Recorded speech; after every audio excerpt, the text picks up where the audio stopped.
Falando de materia prima de calidade, esta mañá no mercado gandeiro de Amio, en Santiago, vendeuse unha parella de bois de case 2000 kilos cada un. Marchan para un restaurante de Madrid. A súa calidade ven polos coidados, a alimentación que recibiron e pola graxa que teñen. Atendan ben a esta parella de bois. Cada un pesa uns 1900 kilogramos e teñen 6 anos de idade.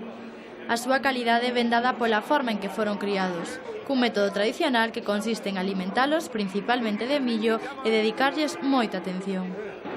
Unha boa cama, dormir nun sitio quente, que non lles falte de nada.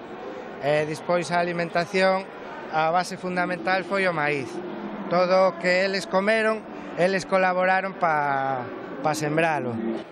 Son de raza rubia galega antiga, máis coñecida como miñota, pero ademais da raza, da forma de crialos e de alimentación, o que lles dá máis prestixio é a graxa.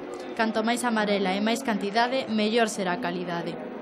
Estos bois, como vedes, non teñen onde poñer máis grasa. Si mirades ao redor, parecen non hai por onde enchelos máis. Esa é o que o fai que sean dous animales únicos. Esta mañá vendéronse a un restaurante de Madrid, polo que se queren degustar a súa carne terán que planificar unha viaxe.